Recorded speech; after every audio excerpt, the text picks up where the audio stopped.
From the Library of Congress in Washington, D.C. Thank you to the Asian Division of the Library of Congress and to the National Sikh Campaign for having created this platform to allow me to share some of the insights from my two books.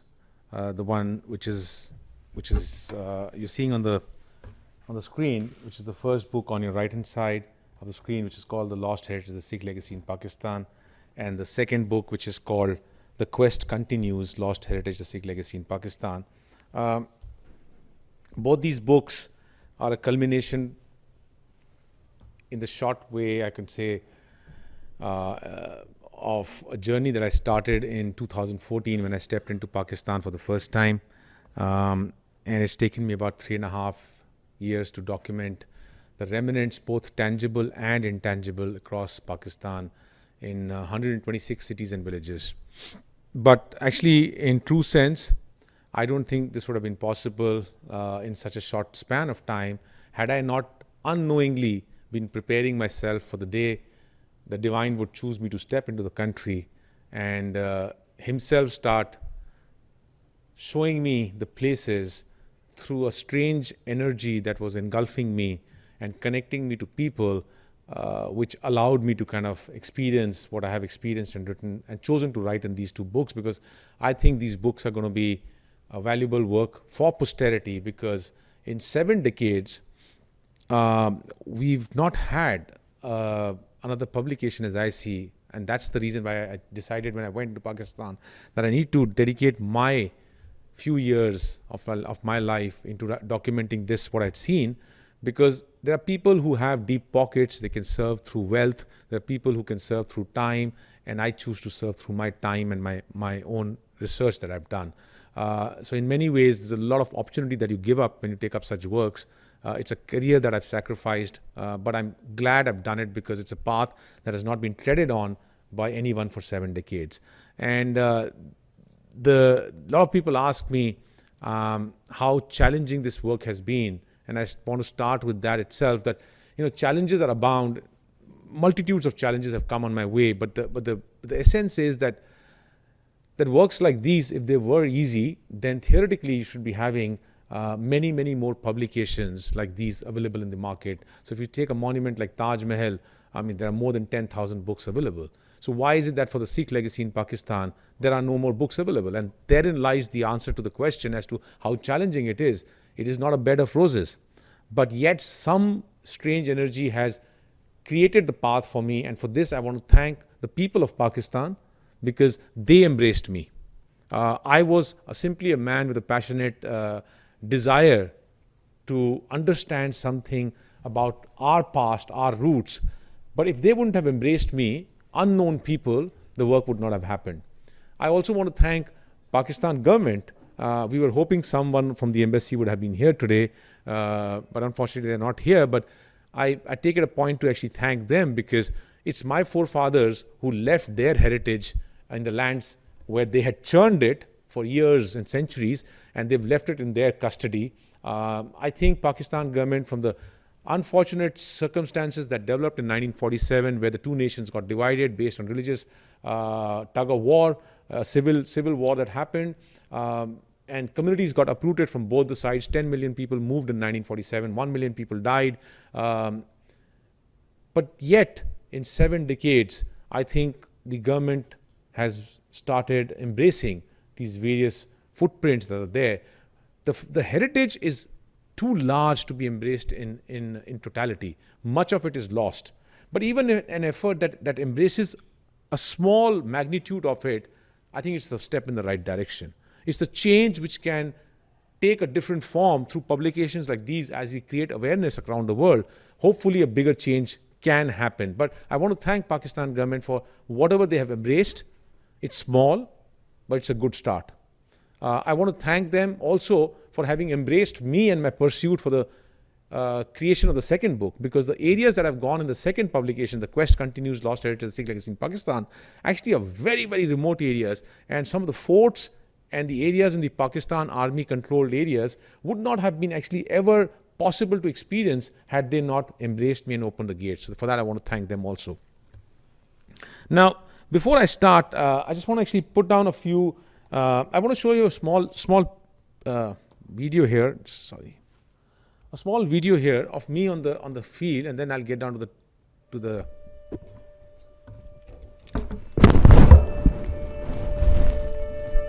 कहाँ से इब्तिदा की थी मैं कहीं भूल ना जाऊं जुनून में लौट के मैं नक्शे कदम ढूंढ रहा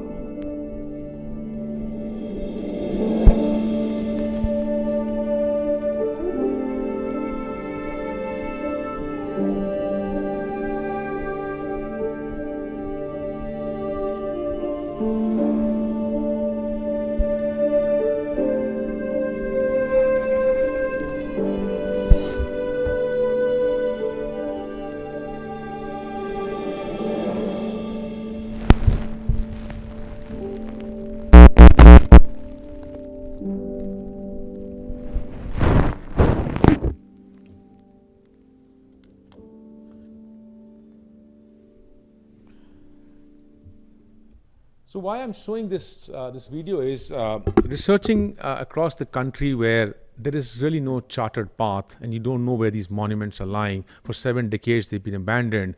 We have history telling us some of the forts and some of the bigger structures, but really to go inside the interiors, for instance, this is an unidentified monument. I have documented in my book because the beautiful frescoes inside it and its state where it is standing today, about to fall apart, conveys a lot of emotion, and the frescoes convey a lot of valuable message as to how our forefathers were living.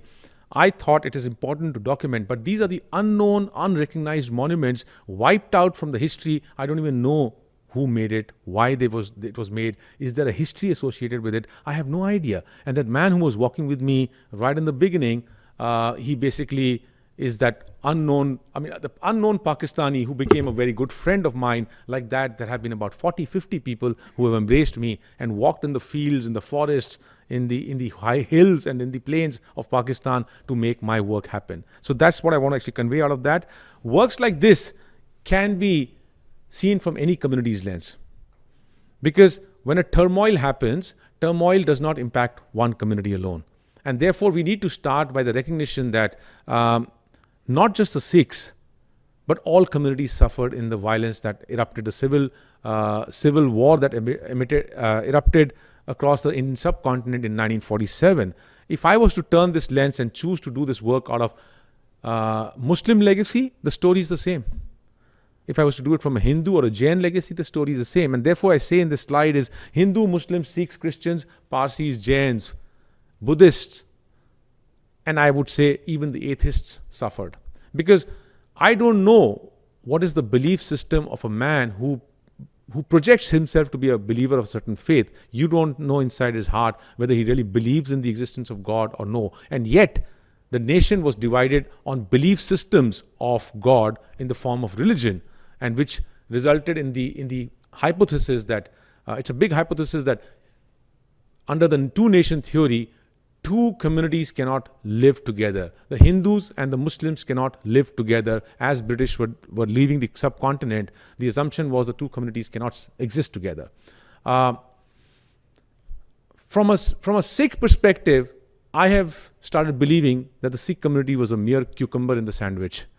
The third community, which was not even thought of, and which in this two-nation theory which emerged, it was not even put into the mix till the last moment. In the last few 1 or 2 years, it came into the mix, and its history had churned primarily in the lands that became Pakistan.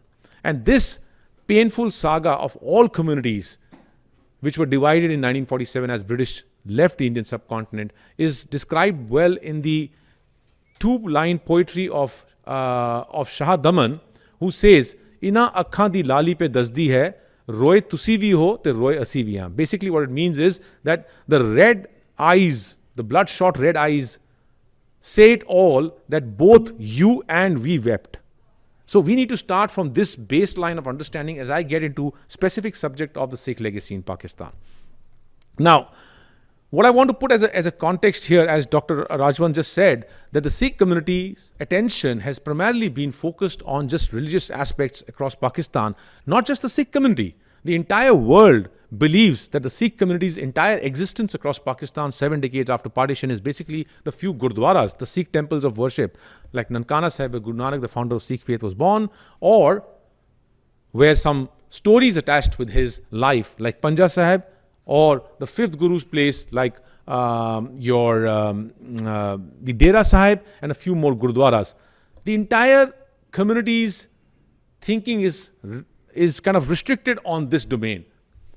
Not just the Sikh, the Muslims inside Pakistan also believe that this is their heritage, which we are maintaining very properly. Now, I must tell you my experience when I did this book, and the first book, my feeling in giving the title was, yes, I could have just called it the Sikh Legacy in Pakistan, but sometimes you need to shake the system with a positive intent. Intent is not here to kind of finger point and me versus you. That's not the intent. The intent is to document, let's accept what's happened, let's move forward positively. But yet sometimes you have to give a statement, and therefore I chose the name of this book. The title is The Sikh Legacy in Pakistan, but I chose the name of the book as Lost Heritage. And when I use the word lost heritage, I have taken a long time to kind of build the equity with the government in Pakistan that I don't mean wrong. But yet, the first reaction, what I'm telling you, is that even in Pakistan, they believe that the heritage of Sikhs is basically Nankana Sahib, Panja Sahib, Dera Sahib, these 3, 4, 5, 6 gurdwaras, and we are maintaining it fine. By writing Lost Heritage, the first reaction that I remember I got from the Pakistan government itself was, why are you calling it Lost Heritage? We have maintained it. And that's where you then realize that, boy, how big a problem it is, because when communities get locked out from the lands where their generations had churned the history just evaporates. Not from the minds of the communities itself, who churned that history in that land, but also the ones who own the responsibility to hold that history in that land. It just evaporates over a period of time. My forefathers were not so incompetent that they only made 4 or 5 gurdwaras that the world knows Pakistan today as. My forefathers were not so incompetent that we, as the community, as the descendants of that generation, should be only driven to go to these 3 or 4 gurdwaras. There is so much more in the offer we have simply forgotten. And therefore, I want to bring your attention to this slide, where on the black outline, you see the Indian subcontinent, which was the British India, as we know, in 1947 when they were leaving. Having come to Calcutta, they actually started moving. Allow me a minute. I just want to take my pointer out here.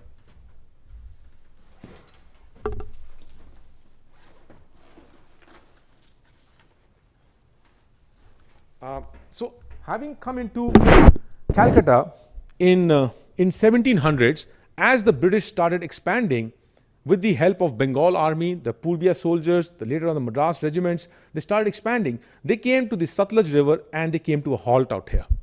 Because the last standing kingdom, the independent kingdom at that time, was this yellow kingdom, which was being ruled by Ranjit Singh, and its capital was Lahore. Now, the historical texts, especially the British texts, have written this as the Sikh kingdom. The Sikh records themselves, like the Umdat-ut-Tariq, the 5-volume Persian works of day-to-day accounts of what was happening in Ranjit Singh's kingdom in Lahore. It was a very detailed account, which has recently been translated into English by the Guru Nanak Dev University in Amritsar. If you read that, actually there's no mention of Sikh kingdom or the Sikh Raj. There's nothing like that. It simply refers to it as Khalsa Sarkar. The Khalsa is basically a Puritian concept. It's a concept which says the world in a Puritian form, which actually allows to embrace all communities. It's a very secular concept, purity, right? And that's what this kingdom was termed as. British call it as a Sikh kingdom because they saw Ranjit Singh, the man who was ruling out of Lahore, to be a man who was a believer of the Sikh faith, and therefore they call it. I question that because, yes, it was truly a Khalsa Sarkar in terms of its Puritan mindsets, because they were implementing that. They had an army which comprised of Sikhs, Hindus, Muslims, Punjabis. For the first time in 3,000 years after Porus, Alexander attacked Punjab, It's the first time after 3,000 years that the Punjabis themselves rose and a man of the soil formed a kingdom. And yes, prior to that, the history goes that the Bhangi missile had formed a kingdom out of Lahore, had taken over Lahore. But truly a big empire like that, for the first time in the history of Punjab, a man of the soil, Ranjit Singh, formed it. And he pulled together people of all faith. Muslims, Hindus, Sikhs rallied around him. In spite of differences of faith, they came together for one cause, and that was what we call as Punjabiyat. And today that Punjabiyat seems to be fragmented thanks to 1947. His foreign minister signed a treaty with the British that decided that this was the line on the east side of the empire of the Sikh kingdom, which the British call, which the British will not cross. He signed the treaty with Afghanistan, which today is known as the Durrand Line. You know what? If history has to be rewritten, the man who really signed this treaty and who should be given the credit, it was Fakir Azaizuddin, Ranjit Singh's foreign minister, or Ranjit Singh himself, because this line was drawn by them running right through the Pashtun territory. But the British actually having felt the need of recognizing the man who led the expedition, the first Anglo-Afghan war, which happened in Kabul, going through Kandahar via Sindh, was led by the man called Durrand. So they called this as the Durrand Line in recognition. But really this line was created by Fakir Azaizuddin, the foreign minister of Ranjit Singh. All I want to say is that this man's empire stretched from Ladakh, Kashmir, Baluchistan, Khyber area. The two nations today are fighting over Kashmir, India and Pakistan. Millions of people, thousands of lives have been lost since 1947 in this tug of war. But people are not even aware today that the man who brought Ladakh, Baluchistan and Kashmir onto the map of India and Pakistan is Ranjit Singh. Because if not for him, Kashmir today would be a part of Afghanistan, because Duranis were ruling it for 110 years before he brought it into the Lahore Darbar, and then British took over the Punjab, and therefore it became a part of British India. All I want to say is that if you take this mighty empire, which was the last standing empire of what became British India, and you lay it over the Pakistan and India, what you find is the line of the Radcliffe line runs till here, and after that it becomes the line of control dividing Kashmir. 80% of that territory is today in Pakistan. And that's the one statement I want to make out of this slide. 80% of that territory today is in Pakistan and 20% is in India. And therefore the question that I'm asking again, were my forefathers so incompetent that they only made these 2 or 3 gurdwaras? Right? And therefore, as I stood at this grave while going up to Mansehra, this grave is at Mansehra, while going to Kashmir, Muzaffarabad, at this graveyard, on this grave, behind these shrubs and the plants out here, you see behind there's a plaque out here on which is written in Urdu, Ghulam Sarwar Wald Makhan Singh. Ghulam Sarwar, a Muslim who lies buried here, whose father, a Sikh, Makhan Singh, whose father was Makhan Singh, a Sikh. Now, I don't need to know, or I don't have any idea as to what happened to Ghulam Sarwar, why did he convert his faith, and why is he lying buried here. But the point I'm trying to make out of this grave is that legacy is not religion, because this grave is also a part of my legacy. A Sikh's son is lying buried here, and therefore I see this as a part of my legacy, and the story needs to be documented. And that thought, when I saw this grave, is what actually motivated me to embark on this journey to document in the form of a publication, because I did not go to Pakistan to write a book. I consider myself as an accidental author. I have been in the corporate world for about 25 years. I was the regional head for Asia Pacific for American Express for the revenue management. In 2014, for certain reasons, I left my job because I had been there for 25 years. I was looking for something else. But in the 6 months of the cooling down period that I was actually going through, I just thought that I need to go up to Kashmir, to my father's place, because in 1947, when he was ousted because of the Kashmir problem, which started after the partition of 1947 of Punjab, I don't call it as a partition of India, I call it as a partition of Punjab and partition of Bengal, because that's what it was. The problem of Kashmir starts much later. The problem of Kashmir starts in October 1947, on 21st October 1947, when Kashmir is attacked by the tribals. And what our forefathers, my father, my aunt, my uncles used to tell us is that they never could go back to this part of Kashmir, which is in Pakistan, because they then were shifted and ousted and rebuilt their lives in Gorakhpur in UP. But he used to tell that on the morning of 21st October 1947, our aunt and uncles got up to a huge war cry, which was Hindu ka zar or Sikh ka sar. Zar is a Persian word. Loot the Hindus and behead the Sikhs. And on this bridge, about 300 people were rounded up, 300 Sikhs were rounded up, and this is the first attack of Kashmir which happens at Muzaffarabad. It's the western frontier. And they were shot on both the sides. And many bodies fell. My mother-in-law's parents both died on this bridge in this unfortunate incident.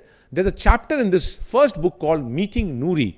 Noori was Jaswanti, a Sikh girl, who now lives in Rawalpindi. She is my distant aunt. And she lost both her parents. She was just 4.5 years old on this same bridge. And she has the impression so strong in her mind that even at the age of 75 years, she can recount everything that happened that day. Now, a 4.5-year-old child recounting, that's amazing. Because I can't recount what I actually remember, what I may have experienced at the age of 10 or 12. But here's a child, here's an old woman who at the age of 4.5 years, what she experienced is recounting it. And I wanted to go to this bridge, basically to pick up the soil. I wanted to pass it down to our next generation, our 2 daughters, just to remind them that wherever you go in this global village that we are living in today, don't forget your roots.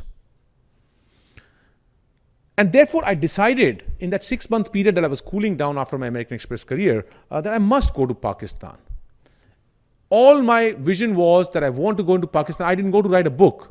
I just decided to head towards Muzaffarabad. I decided, like every other Sikh, that I must go and visit Nankana Sahib, Panja Sahib. But I also knew from the history books that a huge, glorious chapter of my tradition actually happened in these lands. So I wanted to go and experience, are there some remnants there? I had no idea whether I will find anything. And as I therefore embarked on this journey, on the 15th day of my journey, I got a 30-day visa to enter the first time.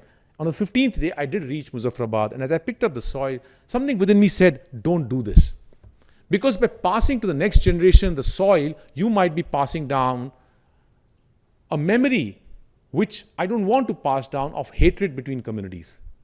And therefore I left it, and I think that I did the right thing, because what I've done is, more than the soil, is to capture the experiences in these 2 books. That's more valuable than the soil. But when I saw the turning of the Jhelum River at the Muzaffarabad, this is the town where my father was born, that U-turn symbolized that yes, the communities did make a U-turn in 1947.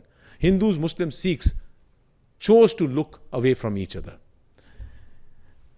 And therefore, when I came back, I had been to 36 cities and villages in 30 days, and I thought it was important to write this journey in the form of a picture travelogue, expressing all that I had experienced and telling a little bit of history so that posterity can remember that 7 decades after partition, someone went and at that point of time, he saw where the heritage was standing. 70% of our heritage is finished, is my estimate. It's my gut estimate. There's no data out here to validate that. It's my gut estimate that 70% is finished. But yet I felt that it was important to document it, that we should have some remnants to remind our future generations that this is what it was 7 decades after partition. But you know what? Sometimes journeys that seem to have ended actually are boiling to take another shape. And that's exactly what was happening to me, because when I published this book, I was called at many forums around the world to talk about it. And as I kept on talking, I realized that having published the book, I'd gone on a journey around the world, speaking at about some 75 seminars around the world in about 8 months. At that point, I felt the book needs to be left. I need to go back to my corporate world and I need to start looking at my daily chores of earning a living. But you know what? As I took up a job, deep inside me, something was disturbing me. And what was disturbing me was that I, in my journey of the first book, had stood at Jamrod, right at the Khyber Pass, where Hari Singh Nalwa had made the fort of Jamrod, and thereafter no invasion has happened from the Khyber Pass for good 200 odd years. Now, is it because of Jamrod or is it just a matter of destiny? I don't know. But yet, when the fort was made after that, the 1,000 years of invasions from the Central Asian lands into the Indian subcontinent did stop. I could not go inside there because Hari Singh Nalwa died there, and yet I wanted to experience that place where his body was kept, and what was there inside that fort, I could not experience it. Attock, as I stood at the Attock River, I was reminded of that journey that Alexander Burns did, because as the Treaty of Amritsar was signed between British and the Ranjit Singh in 1809, saying both of sides will respect each other, British had already started sending spies into Punjab. And the mission was basically to find out what is the power of this kingdom. Can we do something? Can we tomorrow take it over? And as those missions went, many of the spy missions submitted their reports, of course, all of them submitted reports to Calcutta, to the East India Company, but some wrote their personal travelogues. And I had read these travelogues. One of them was William Moorcroft in 1819, he went into Lahore. And then he went right up to Kashmir, to Ladakh, from Lahore. But the most interesting one was where I'm talking about Attock, because Alexander Burns had never stepped into India. Later on in the first Afghan war, he was hacked to death in Kabul. But he had never come to India. And he was given this mission that we want to find out, can ships be taken inside Punjab? How do you take ships inside Punjab when Punjab does not even touch the sea? So he was put onto a ship and said, here are 5 high pedigree horses, take them through the Arabian Sea, take it into the Indus River and sail it upwards and see how deep can you take the ship inside in the Indus River and see where it goes and docks. And he sailed with 5 high pedigree horses to gift it to Ranjit Singh in Lahore. That was just gifting was just an excuse to lead the secret mission.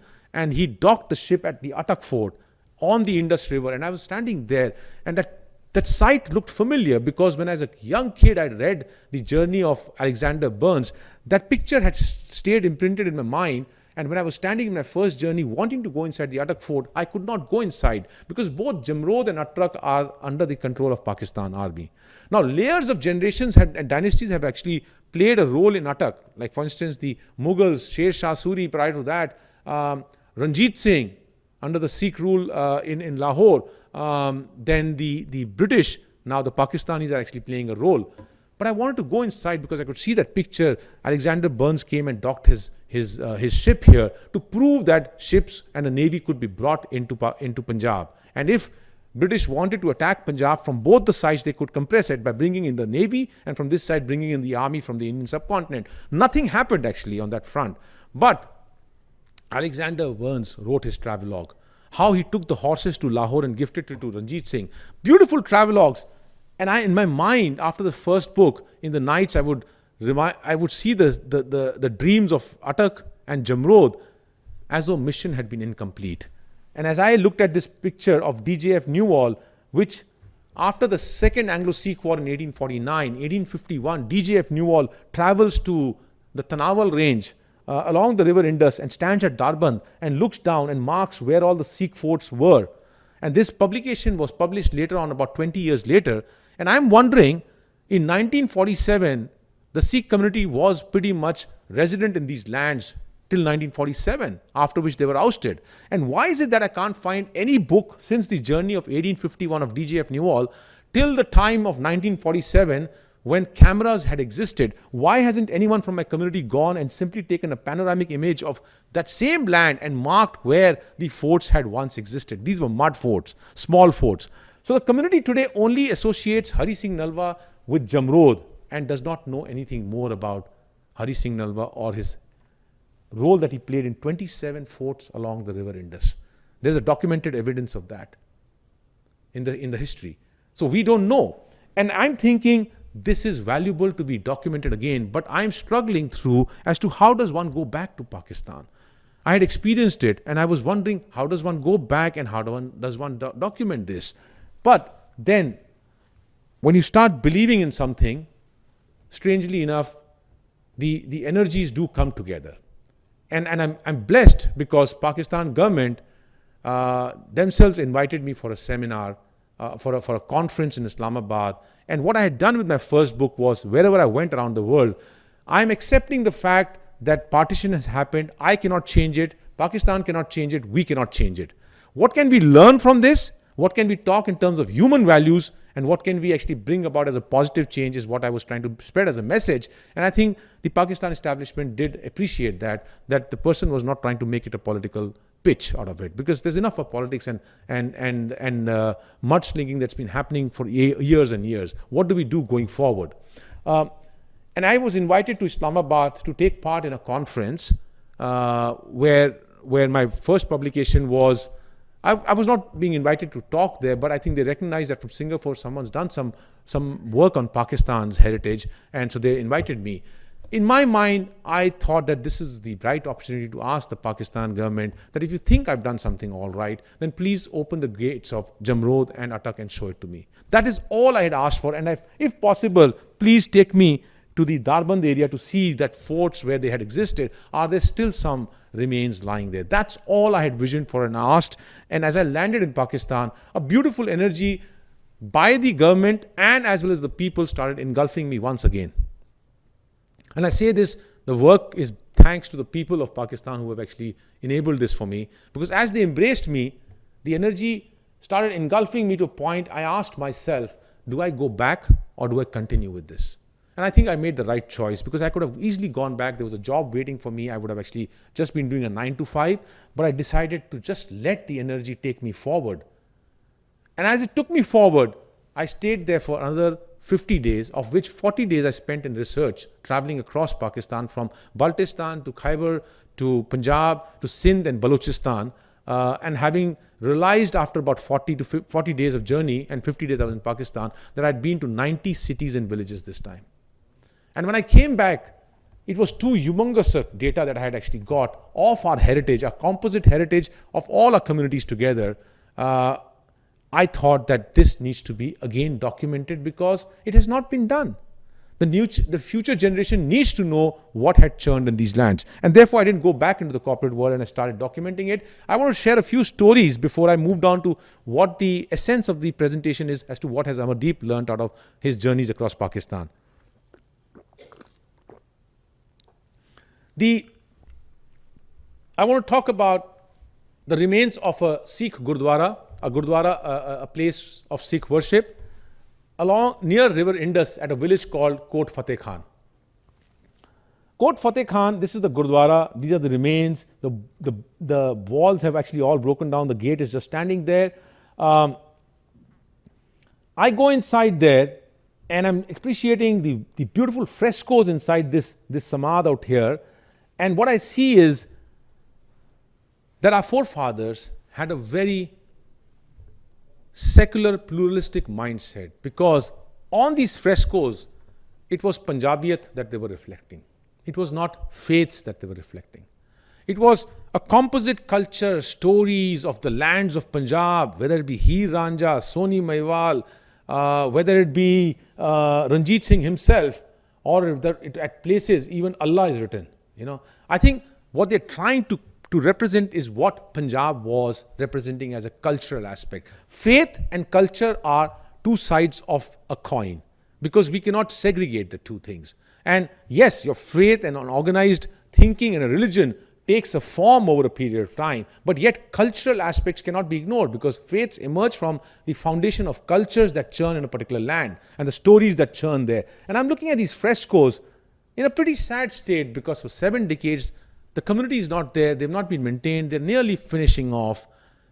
And my first thought that comes to my mind is that the Sikh community is in a very sad state, and I coined a statement out here, which I say it all the time when I go around the world. The Sikh community lost it there, which is in Pakistan, in the creation of 1947, and moving out of the country.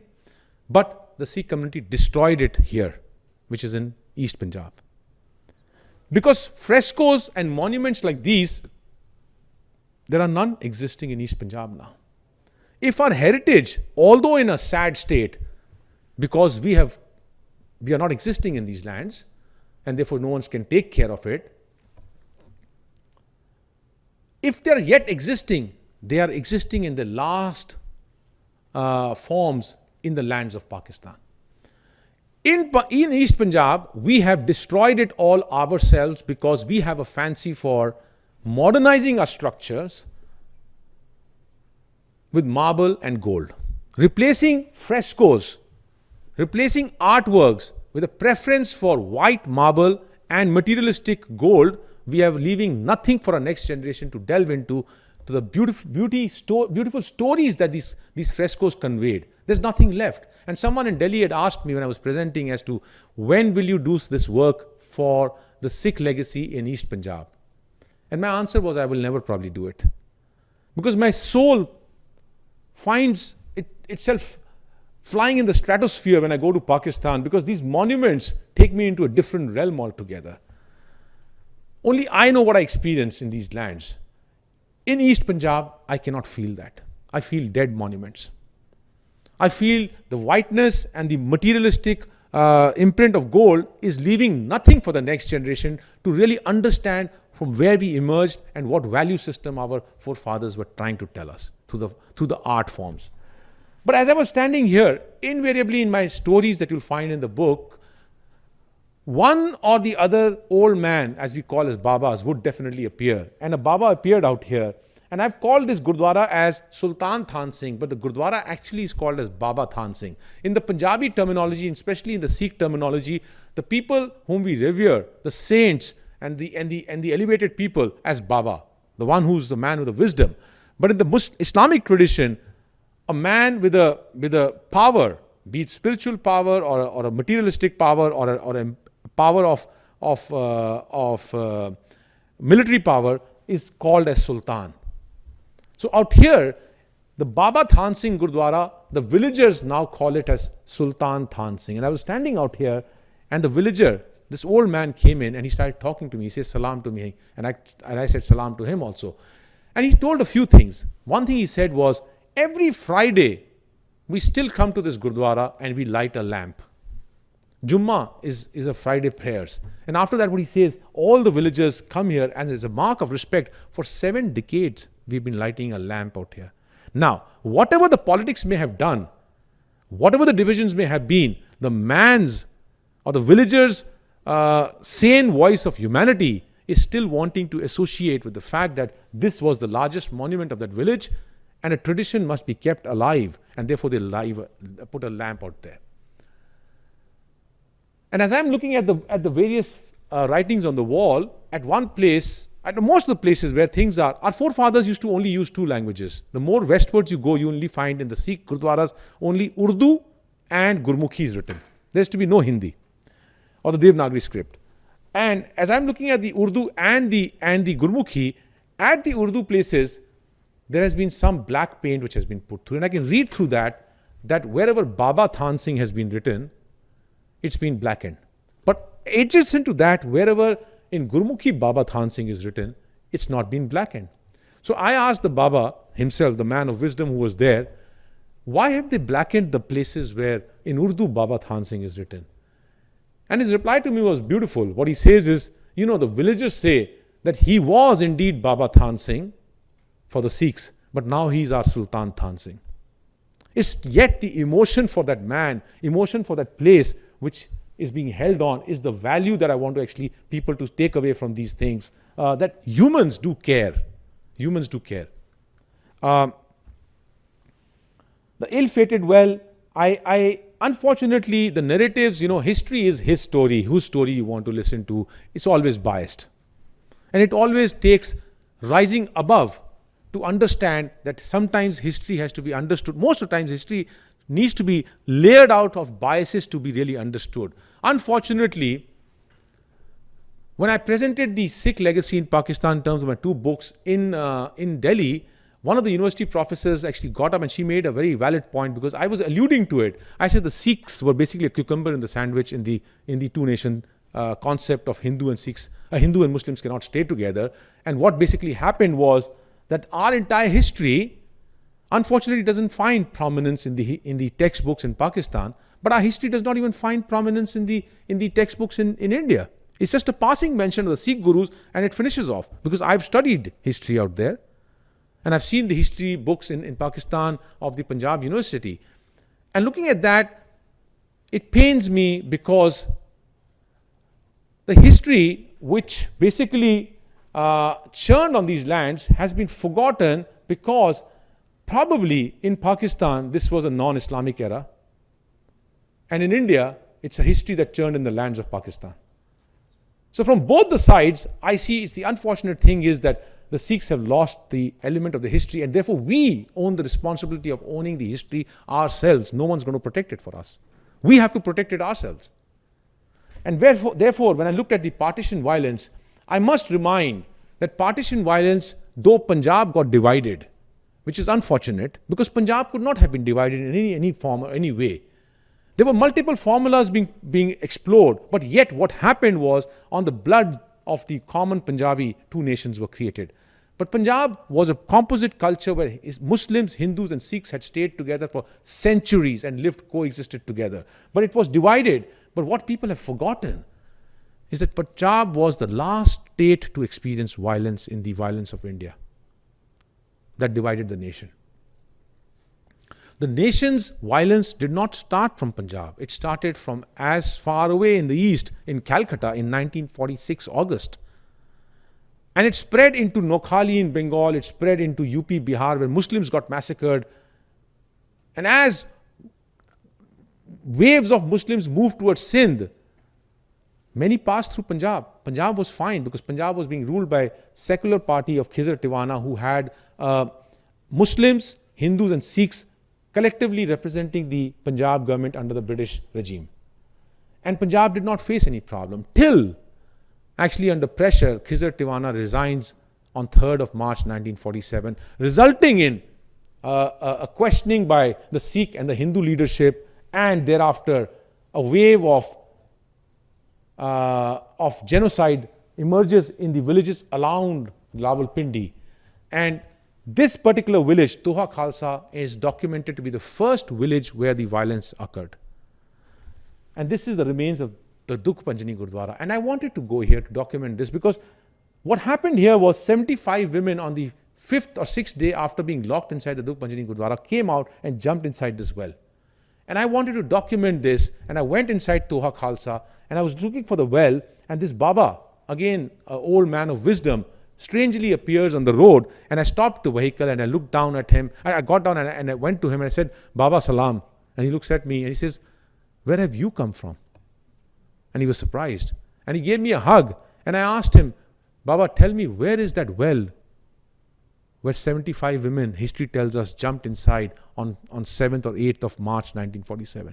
He took out his spectacles, wiped his tears, and he says, you know what, I was 18 years old and it happened in front of my eyes. What is the probability of walking on the streets and you stumble upon someone who has been a live witness to the entire event?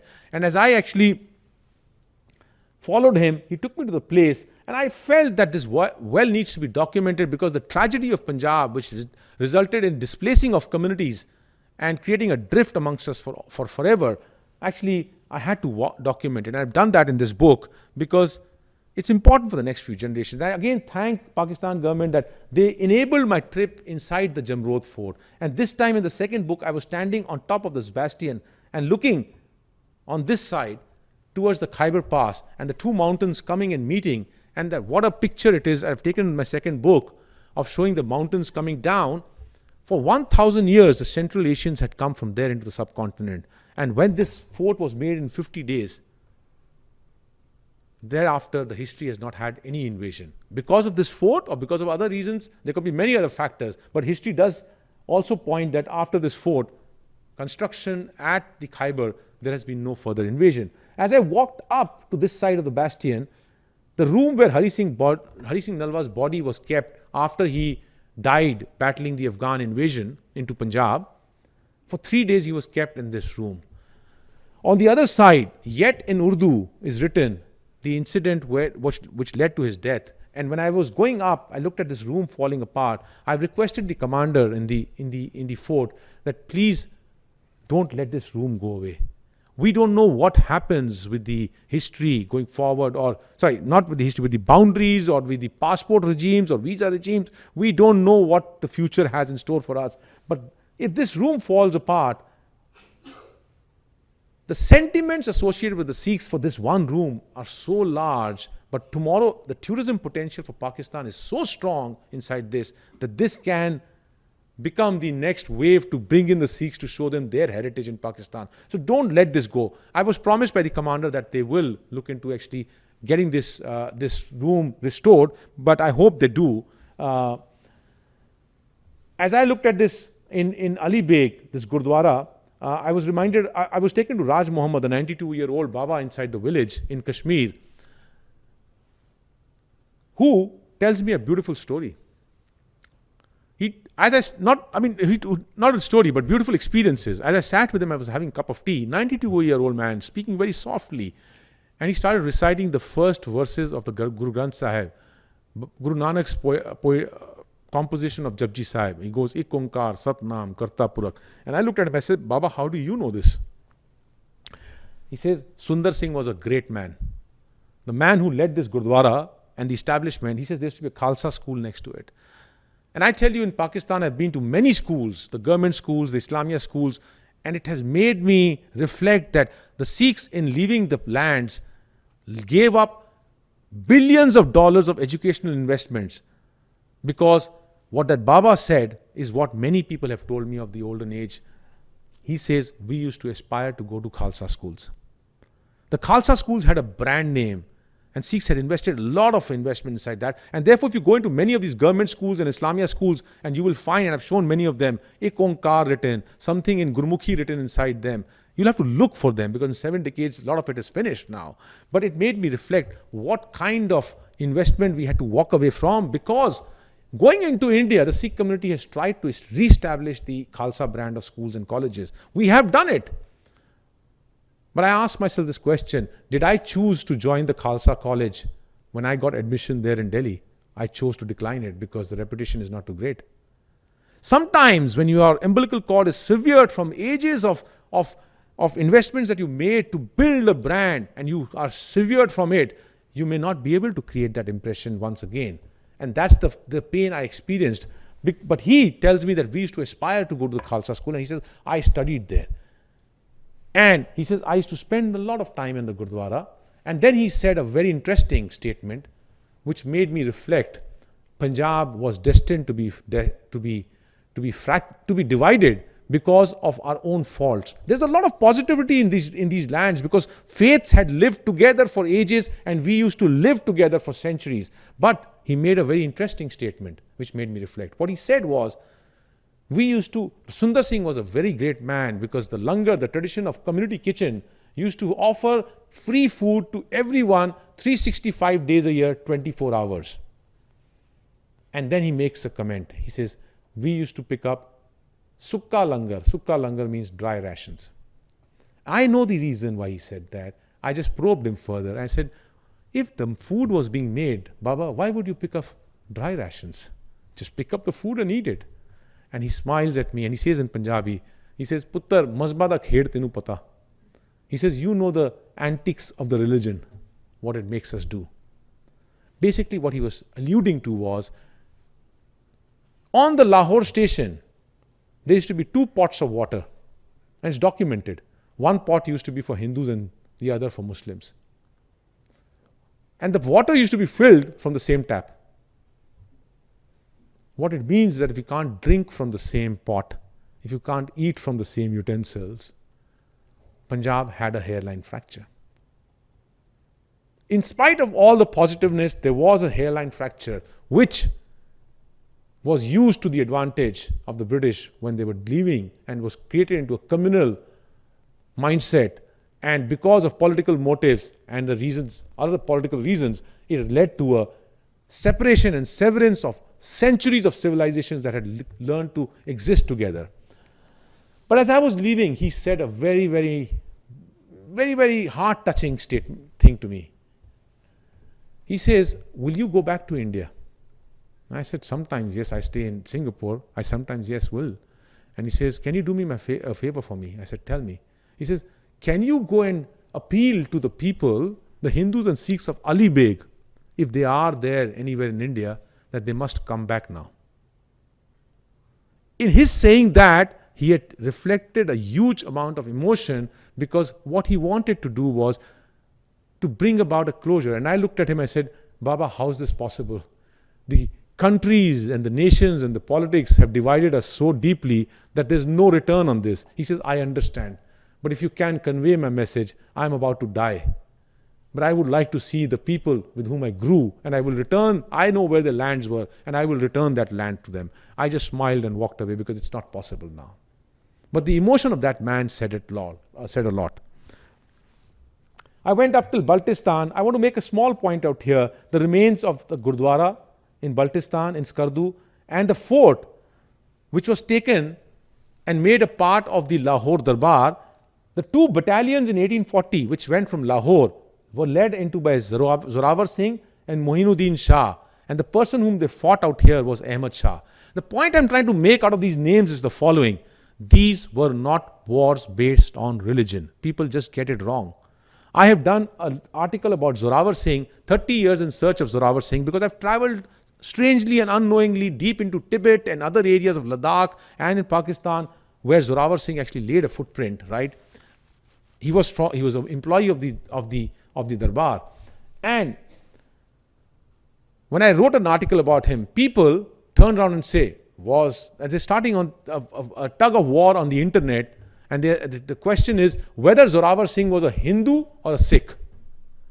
And I'm looking at those tug of wars, baseless tugs of war, because when I am a Sikh working for American Express, the leadership never asked me what my faith was. They paid me for my loyalty to the American Express organization. And the organization here was the Lahore Darbar.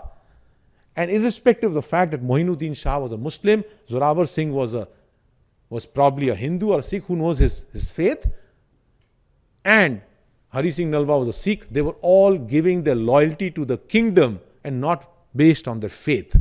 And yet, these two people who went inside with the battalions, Moinuddin Shah leading one battalion and Zorawar Singh leading one battalion, fighting against Ahmad Shah, should be a reflection to show that this was not a time where Punjabis were fighting on religion.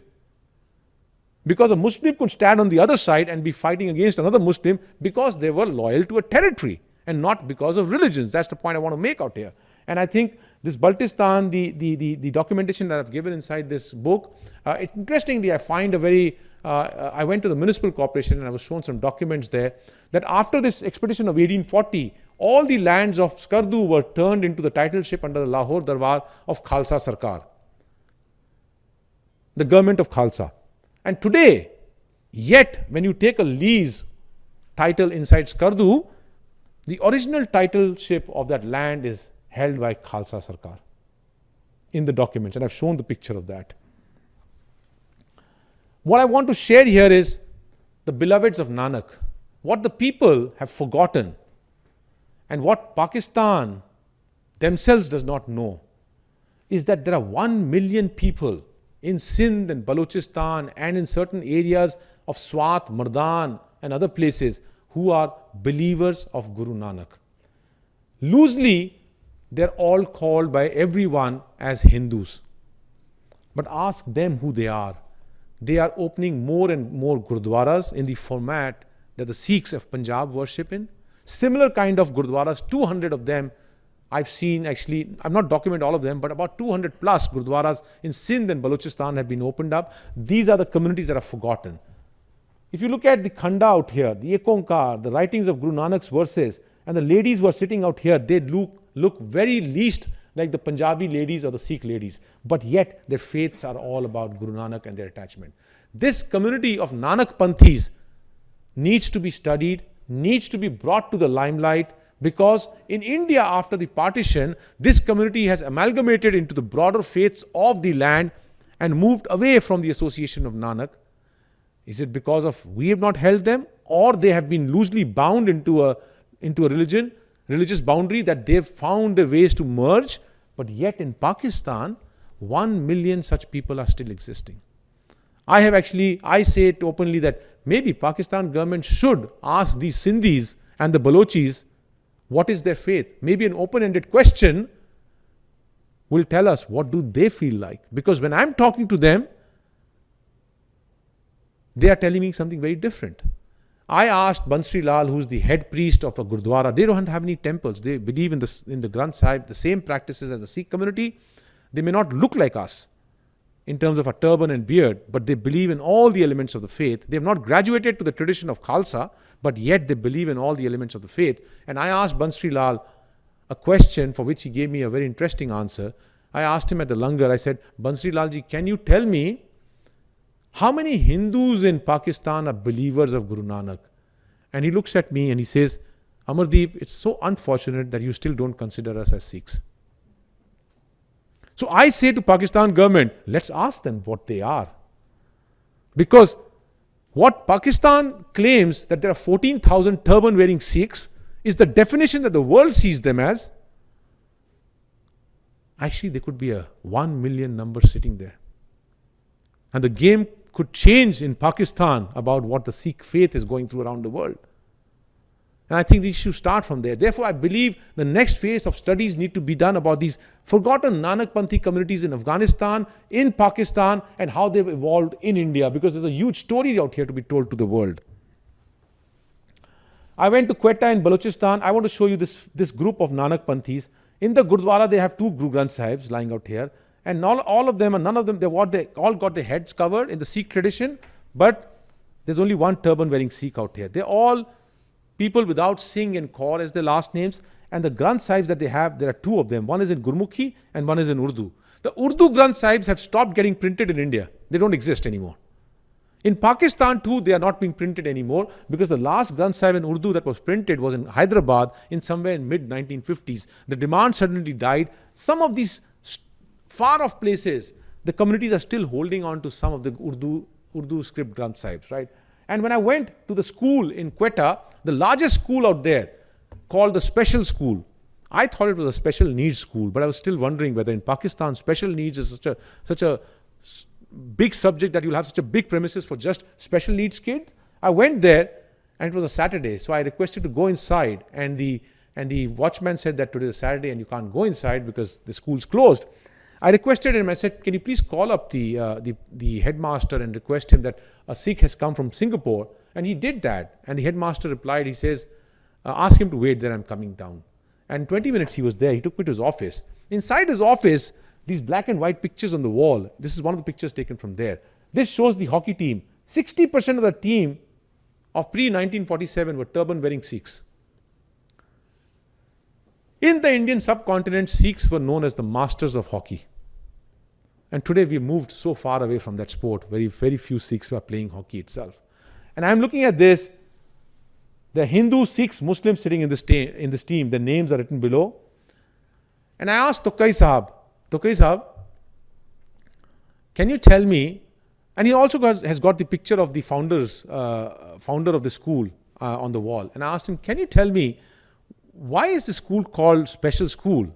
And his answer is the most beautiful answer I heard. He says, the Sikhs made this huge Khalsa school, and in 1947 simply left it here and walked away.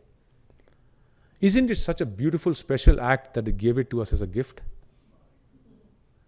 I didn't have anything to say. I said, sir, you are the man of hearts out here who's stolen my heart, And he had said a lot in that. Now, I could go on and on with these stories, but I'm sure you'll read the book, you'll find these stories. In the interest of time, I want to tell you what has Amardeep learnt out of these journeys, out of these frescoes, out of these artworks which don't exist in India anymore and do not motivate me to do these works in India. But Pakistan has these footprints, the communities, the artworks, the frescoes, and I feel I'm honored that Pakistan government has permitted me to go inside and do these things, because the story needs to be told to the world. What was the story of the past, and what has Amardeep taken away? This can take hours and hours, and I can go on. I've talked for 2 hours in some places about the Sikh military legacy remnants in Pakistan. I've talked about the Nanak Panthis themselves, the believers of Nanak in Pakistan. But today I'm just going to give you a stratospheric view quickly of what is it that I've seen from a legacy perspective in Pakistan. And basically, the question that I get asked many times is, tell us how many Sikhs are living in Pakistan. Now, I say the long and the short answer of that is the following. The short answer is, when the violence of 1947 happened. The Muslims got wiped out from East Punjab. As I said at the starting, Ina akhan di lali pe dasdi hai roye tusi vi ho roye asi vi. All communities have cried in this. And therefore, if I was to do this work in East Punjab, I would say the Muslim story is the same as our story. Because they got wiped out there too. But when I look, my subject is Sikh legacy in Pakistan. So therefore, I'm going to look at that. So therefore, I've marked this red section here, Punjab and Kashmir. The entire Sikh and Hindu population pretty much wiped out. As much what happened on this side of East Punjab. But this pocket of close to Peshawar and close to Afghanistan border, the Sikh community survived. Sikh community, as we define as Singh and Kaur and turban and beard and so on and so forth, all the defined religious boundaries of the faith, the people following that, the descendants of that are today 14 to 15,000 in number. And they're living as respectable citizens. A lot of people ask me, are not minorities facing challenges in Pakistan? You know what I say? Which country do minorities don't face challenges? Or which countries does not have challenges? Tell me. It exists even in the most developed nations like US and the other places it exists, right? We've got problems everywhere. But to say that a community is being persecuted, I think you are just jumping to conclusion. Don't jump to what the media is trying to tell you. Live there and understand people are surviving, people are living. 1947 was an aberration, an unfortunate aberration which no one can correct, you and I cannot correct. But to say that everything is a pits out in somewhere is not being fair, right? And therefore, when I look at this group of people, they've moved everywhere in Pakistan. And they are living as respectable citizens. There was someone who said the other day, and he was making a wrong statement, I think in one of my forums that someone said, and I didn't correct him because it's not right to at that point of say anything, but people have a belief that, someone saying that Nankana Sahib is a place where the Sikh community survived. No, Nankana Sahib is in Punjab here, and it's a red portion. Everyone was wiped out, just like Muslims got wiped out here. But today, the descendants of this population from here are living in Nankana Sahib, and there's a very large, vibrant Sikh community staying in Nankana Sahib, but they are not Punjabi Sikhs. They are Pashtun Sikhs from this region who speak Pashto as their default language at home. The problem with the Sikh community of Punjab is that they always want to equate Sikhs is equal to Punjabis. It is wrong, because Sikhs are also equal to Kashmiris, Sikhs are also equal to Afghanis, Sikhs are also equal to Pashtun people, Sikhs are also equal to Sindhis and Baluchis. A cultural affiliation has nothing to do with the religion or the belief system of a person, and therefore all the people I can tell you, except for one or two families whom I know, all the other in Nankana Sahib today are the descendants of this Pashtun Sikh community. But what I want to talk about is this blue area. Tucked here, close to Punjab and Khyber, Amb, Darband, Ghor Gusti, Buner, and down here along the river Indus, 50 kilometers east of Indus, right up till Afghanistan border into Quetta and Baluchistan, is what I call as the Nanak Panthis. Panth, for those people who do not understand the Indian terminologies, or Panth is basically a community. Nanak, the founder of Sikh faith. The community that belongs to Nanak, the founder of the Sikh faith, was a very, very large section of people, and many of them lived along the Indus. Most of them actually lived along the Indus belt. And this community, the ones who did not adopt the Sikh Khalsa traditions of a form of an organized Sikh tradition, are the ones who are living along these pockets, and in their minds they think they are Sikhs. Now in the last 25 years, here's what's happening in Pakistan. And I say this openly, that if there is any place that Sikhism is on rise, it's in Pakistan. It's a very bold statement I'm making, but I've seen it. It may be in small numbers, but it is on rise because this community out here has opened over 200 gurdwaras inside this. They're not historical gurdwaras, but they have been opened. This community out here has no temples, no Hindu temples that they go to, but they only go to gurdwaras and they believe in Guru Granth Sahib. And therefore I talk about that Bansri Lal's discussion. It's a community that needs to be evaluated, studied, understood, because this community has dispersed in India and lost its roots. They are still surviving out here. 100% of the community in Buner, which is lying here, in the last 20 years, 100% of the next generation of this community They are not Singhs and Kaurs, they're Lal, Kumar, and so on and so forth. 100% of them have embraced the Sikh form in the last 20 years. So this is what the community's footprint is. But 1947, what happened is the community got dispersed into the Gangetic belt. Now, civilizations historically survived and thrived along the river belts. Boundaries never used to exist. That's why we have the Nile civilization, or we have the Amazonian civilization, we had the Indus civilization, we had the Gangetic civilization. The people of the Indus civilization, we the people of the 5 rivers which went into the Indus, were dispersed into the Gangetic belt. And as a dispersal happens, as one of the US-based studies says, when communities get dispersed out of force, the first generation becomes quiet, the second generation becomes confused, the third generation remains confused, and some in them start asking questions as to what their roots are. We are going through that phase. It happened with the Jews also. It has happened with every other community. If you ask a Syrian 7 decades from now what's happening there, and as they're getting displaced, it's the same answer you'll get. And therefore, as we landed here, why do you think 10 million or 1/3 of nearly Sikh communities moving out, living outside of India? It's probably this was a stopgap arrangement because we had lost our roots and now it doesn't matter, world is our roots. And we're going to make roots everywhere. So we are descendants of a displaced community who have not yet found our roots firmly, and we are planting. But as an outcome of that, the impact has been on our philosophy, our culture, our language, and our heritage, because we've lost it from our roots, the lands where our roots were. And I want to briefly talk a little bit about that.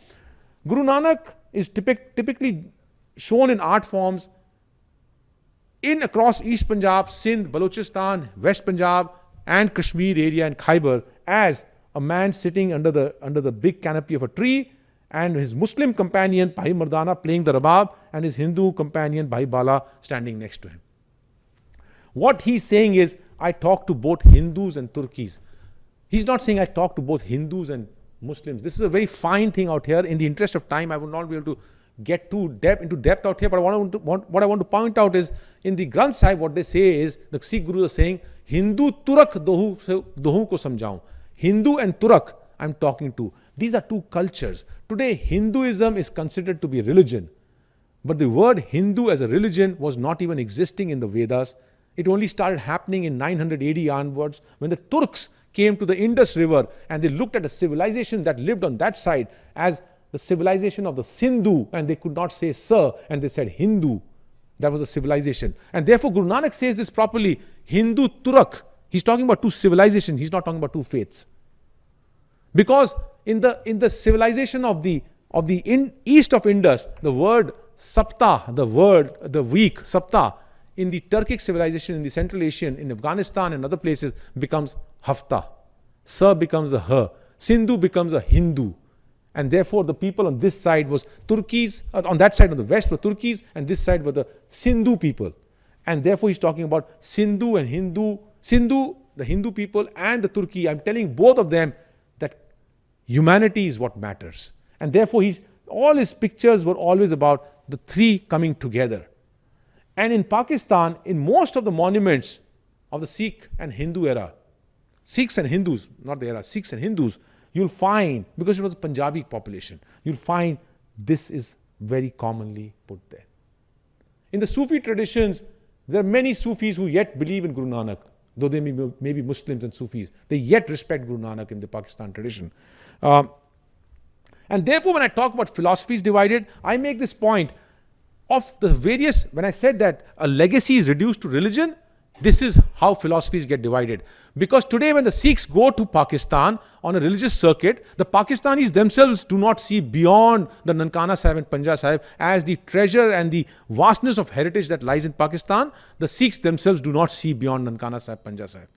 It's a problem because when we go to Pakistan, I've asked this question to my community, tell me when you go to Lahore, how many of you have gone as south to Pakpatan to see Baba Farid's place? And there is virtually no one till date has raised his hands.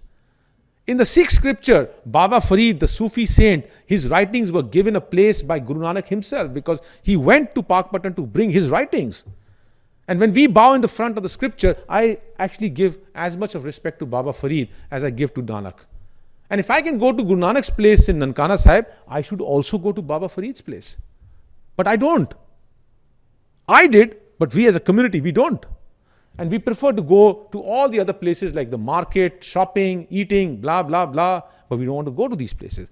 Sai Mia Mir's place, Guru Arjan Dev, the 5th Guru, actually when he was laying the foundation stone of Golden Temple, what did he do as a part of a very pluralistic message? He invited a saint from Lahore, Sai Mia Mir, to come to Amritsar and lay the first foundation stone of the Golden Temple, the Darbar Sahib, which is the Mecca, Medina of Sikhs. And yet, I ask this question, how many of the Sikhs who go to Lahore even go to Sai Mia Mir's place? You may not go there to worship. We're not asking about worship. But as much as I can worship at my home, I don't need to go to Nankana Sahib to worship, because there's no place for pilgrimage in the Sikh philosophy. But yet, people do go because of their hearts being attached to those places. Something reminds them, by my going to Baba Farid's place or by my going to Sai Mia Mir's place, I'm not worshipping there. Something attaches and reminds me of the value systems of what my forefathers used to strive for. And therefore, how many of Muslims are going to Guru Nanak's place? A tradition of Punjabis where we used to coexist amongst each other today are divided. And it has pained me many times at Dera Sahib Gurdwara in Lahore, where Guru Arjan Dev Ji was martyred. When the security people ask my friend, a Muslim friend, to show his identity card and stop him from going inside because he's a believer of Muslim faith, it pains me. And I've asked him so many times, why would you stop him to go inside? He says, it's for your security, sir. And I say, you know what? If you have to give my security, put 3 layers of security out here. Check them, but don't stop them from going inside, because we create barriers. How do we come together as people? So that's what has happened as our philosophies have got divided. I want to talk about some frescoes. Punjabis respected Guru Nanak. And therefore, in comparative understanding of religions, one has to now go into the other faiths to understand how did they view my faith. But when I went to a lot of these frescoes inside the temples, which have also been equally lying abandoned, most of the temples you'll find these frescoes of the Sikh Gurus, where Guru Nanak is sitting and the 9 Sikh Gurus along with him, and Bhai Mardana and Bala with the Rabab. Now, whatever be their other idols and other things inside, the point I'm trying to simply reflect out here is the believers of that faith equally respected the Sikh tradition. And this has got fragmented. This has got finished off in East India because we have got compartmentalized into who we are. We don't need to become the other faith. I know organized religions always have their own boundaries, but we don't need to forget that the others and your forefathers were respecting these visionary people, which has been fragmented in the context of the new nation that has been formed, because Punjab went through not one division, Punjab has gone through 5 divisions. Once in the creation of 1947 of India and Pakistan, thereafter in India itself got divided into Chandigarh, into Himachal, into Haryana and into Punjab. What we are left with Punjab is not what our forefathers had played in a turf which ran from Chandigarh and beyond right up till the Khyber. That's the land where our forefathers used to churn together across faiths. And this is what these frescoes tell us, that people of all faiths respected the Sikh religion also. Oh, this one is from Batala Jhanda Singh, near Gujranwala. Killa Mia Singh is a village. But you know what? How many of these you want? My depository is filled with such pictures. There's always a tree. Pardon me, there's always a? There's always a tree over. Of course, there's always. It's symbolic, yeah. You know, it requires a different mind and a different attention to go into these art forms of that and even start looking at these, although they're in a bad shape, to understand even these small things. If you're noticing a tree, I'm sure you put a more concentrated vision into this, you'll find so many things coming out. As you'll see in the next one, I'll tell you what I saw. Because you need a minute observation of these things to understand. If you just go give a peripheral cursory glance, you will not understand most of the things. So I went into the mausoleum of Hazrat Shah Sant Tabriz in Multan. Because when Guru Nanak went to Multan, Multan was a land of Sufis. The Sufis sent him a bowl of milk, symbolizing that this place is filled with spiritual people. There's no place for anyone else. He kept a few jasmine petals, saying that the milk did not spill, all can coexist. And the bowl was sent back. Thereafter, he came inside Multan and he went inside to this place of Hazrat Shah Sam Tabriz. And there used to be, the historical records say that there used to be a Gurdwara close to this. Remembering Guru Nanak's visit, I could not find the remains of the Gurdwara. But what I found was, as I entered, this Baba was sitting there. And he tells me, after ages, a Sikh has returned. And as I walked inside and went around, on these frescoes, on these wall paintings and so on and so forth, what you look at is out here. And I've given this in my first book. What you find is names written in Gurmukhi of Sikhs. Now, I came running back to this Baba and I said, you said after ages a Sikh has come back. Who's writing these Gurmukhi names? Because in Pakistan, no one's writing Gurmukhi names out here, right? And these are very old scripture writings, right? So he says, oh, these were written before 1947. Now, what it means is, because Guru Nanak came here, there was a crisscrossing. No one is saying that we are believing in the grave or we are doing this and that. That we are getting to theology and philosophy aspects. But simply as a mark of respect, sometimes traditions remind us of our leaders. Why do we follow our leaders' traditions? It's because it reminds us of what the message they were trying to convey. Right? And that's what, to me, this was reflective of, that our forefathers had no barriers to go into these places, to remember what Nanak was actually pursuing. And therefore, architectural message, I want to talk about the Mangad Gurdwara. If there's one place that we can restore as a collective effort, because Pakistan government has moved a lot from the time in 1947 when only Nankana Sahib was operational, to today there are 24 historical Gurdwaras that are operational. Now, I'm not talking about the 200 Gurdwaras of Nanak Panthis that are in Sindh and Baluchistan. Those are community Gurdwaras of the people who are living there. But I'm talking about the historical Gurdwaras. They've renovated about 24 of them. But are they renovated in the way history and the heritage, not the history, the heritage should be maintained? I think that's where the question mark is. And I think that's a problem not just of Pakistan, that's a problem of the entire Punjabi community, I would say. Because I've been to the mausoleum of Heer. I've been to Waris Shah's mausoleum, and I find that they have also been modernized to the last bit. The problem is of the culture, the people who don't understand what heritage maintenance is. You don't build on the heritage, you build around it. You preserve that grave, you build around it. You don't build on that grave a more modern grave. Right? I think that's the problem. So most of our Gurdwaras that our own Sikh people are coming in with potloads of money to Pakistan. The Pakistan actually Waqf board has been giving out contracts, and I think the intent is that, oh, we want to help you. Please go ahead and maintain. But these people are not qualified to maintain because in East Punjab they've destroyed everything.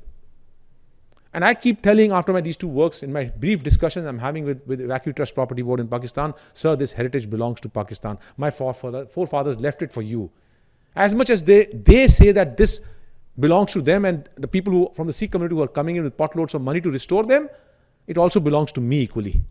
And I'm trying to tell you the saner voice that don't give the contracts unless you've got rules of engagement, that don't let these heritage buildings be converted into marble and gold. Because these are the last remains of Sikh heritage left anywhere in the world, and it's in Pakistan. It's your responsibility to maintain it. The question is, when will it become our responsibility to maintain it? I don't think we can restore everything. The question is, can the Sikh community come together across the world to say we will pick up 2 or 3 such monuments and restore them in the manner our forefathers left it, as the last sight of what our generations ahead can see, that here are the 2-3 monuments we left for you in the right way. Yeah, so I think this is something for us to think. I think the Pakistan government will collaborate, but if we need to come with the right plan. And this cannot be done just by Amardeep, because I'm a researcher, I'm a writer, I'm getting new thoughts, new things out to you all. The question is, how do we rally around it as a cause? Moral depictions. These monuments have moral depictions that go beyond faith. And moral depictions always convey a story. In the past, in the Gurdwara's ruins, I've seen depictions of even things like Shravan Kumar. Now, Shravan Kumar may not look like a Sikh of today, like a turban wearing and so on and so forth. But organized religion has got its own space, but the moral traditions could cut across faiths. Because Shravan Kumar is a beautiful story of a man of the Indian subcontinent. The story, what is being said out here, is that when his parents were very aged, they wanted to go around on a pilgrimage, and he offered his shoulder to put them into a basket and walk them across the continent to actually subcontinent, to take them to these places of worship. because he respected them. The story is out here of how to respect your parents. It's nothing about a religion. And these frescoes actually found a place. And therefore, I'm looking at this monument out here, which I talked about, the Banno Ali Bir, the first copy of the Granth Sahib, which was written out here. The beautiful building from inside, when I look at it, from outside, the frescoes have no restriction of any faith. Inside, the restrictions of the faith are that it's only the Sikh Gurus' frescoes which are made. And in the center, where the worship would happen, only words are written out here, words from the scripture.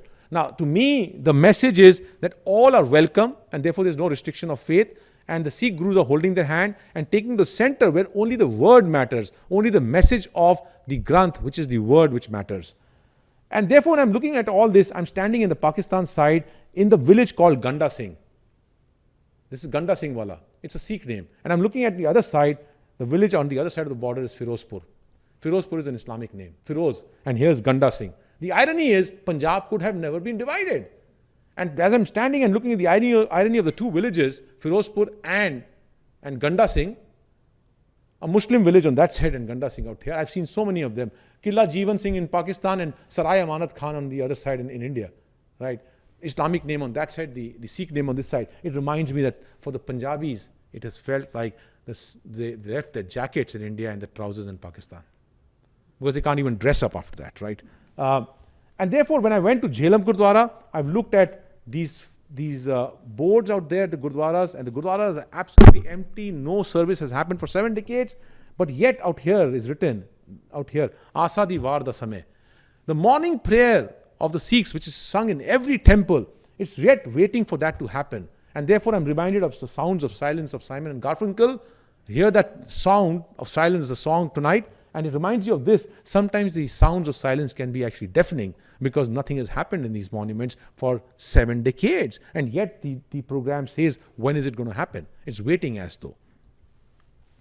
I want to talk about the uniqueness of recognize all human race as one, because when you look at the Dera Sahib Gurdwara, what I found as a beautiful coming together, the plurality or the coming together of the communities. A Pashtun Sikh is sitting on the Granth Sahib and reading the Granth. The descendants, the Muslim descendants of Baba Nanak, Bhai Mardana, the two of them doing Kirtan out here, and a Nanak Panthi sitting out here from Sindh. To me, this was an all-inclusiveness message, which was permitted in the Sikh faith to come together, right? But today it has become too hard that maybe these people will not get accepted by us. But in Pakistan, they are existing. And this is the beauty of the coexistence. And therefore, I want to, in the paucity of time, I'm not going to show the video of this one, but this is a Muslim community of descendants of Bhai Mardana, Guru Nanak's best friend, who actually are yet doing the Kirtan inside the Dera Sahib Gurdwara for 10 minutes every Sunday. And the interesting thing that they told me is that the irony of partition is such that our forefathers used to do Kirtan at the Golden Temple and at the Goindwal Sahib Gurdwara in Amritsar area. And when partition happened, we moved this side, our father moved this side with the hope that we'll be able to go back. But the partition line was so hard that it could never go back. And today the irony is that we sing in these Gurdwaras out here, but there's not a single Sikh to hear us. I mean, we are singing to the walls, basically, out here. Culture and arts. I want to show this place which is pretty much destroyed and finished because the communities have gone. This is a place which was of the Udasis. The Nanak Panthi tradition was very, very big. And the Udasis tradition, I want to just make one point out here because I've tried to go into the places of the others because these don't exist in India. The Udasi tradition places have all been again plastered and whitened and turned into glittering places, and there's nothing of past left. Now in Pakistan, as I've gone inside these, although it looks like a pretty bad state, it's a Pakistan's heritage. I think the Pakistan government should maintain this place in Dipalpur. Beautiful frescoes inside it. There's a fresco here I found of what my forefathers, today the Western world is talking about women's empowerment. In way back in 1600s, it shows of women going for hunts and men were sitting and chilling with hawks sitting in their hands, right? So that's of women's empowerment, which was way, way ahead, right?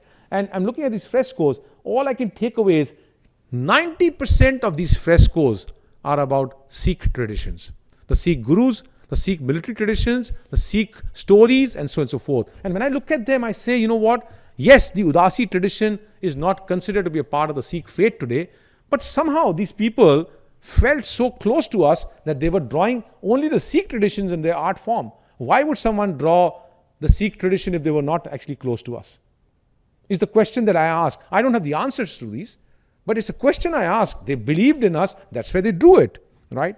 And therefore, I'm just bringing this to an end with the last two slides.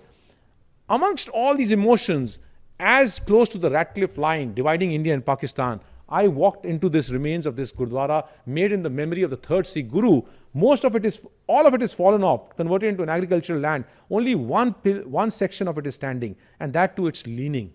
I call it as a leaning tower of Punjab. And as I'm looking at it, I walked in and I touched it after having photographed it. And as I touched it, it spoke to me. And I want to share with you what it spoke to me. Because it's very relevant, because it raised a question for me afterwards in my mind. It says to me, welcome back. Welcome back, where were you for 7 decades?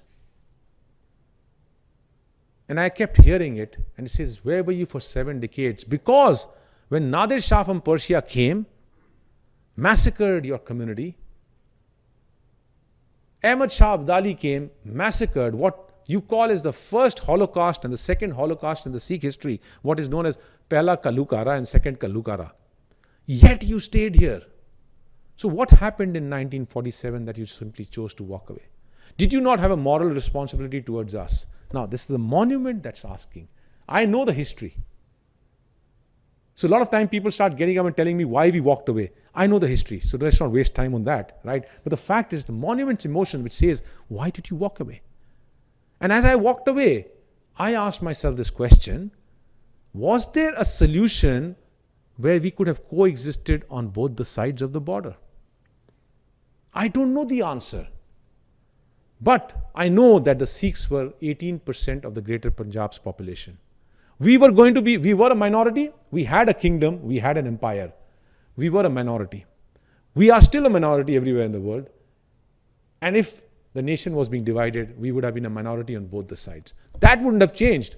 So could there have been a solution that we could have coexisted on both sides of the border? I don't know the answer, but it was a very important question that I still ponder upon. And I want to end on a positive note, because at Basali, when I went in, this old man saw me and he gives me a big hug. And this is the human emotion that we need to anchor on. Works of monuments, works of tangible, intangible, there's enough to read on it, and there are human emotions interspersed. But at the end of the day, I believe in the human values. Because as I walked in, he gives me a big hug and he says in Punjabi, and I'll translate it, he says, Aaj tenu vekh ke jinder di yaad aa gayi.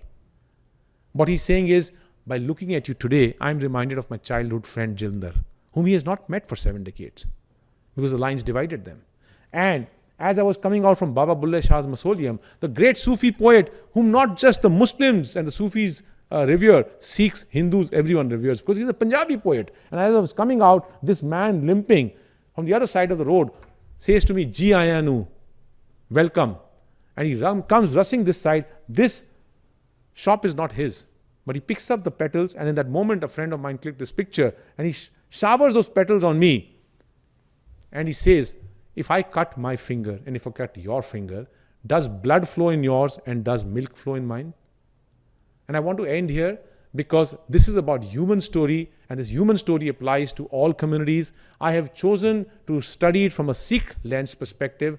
If I'm given a chance to do this from any other community's perspective, Hindu or Muslim, I think the story of partition will be the same. Thank you very much. I'm happy to take any question. I know we've just got about 10 minutes or so I can take a few questions if you want.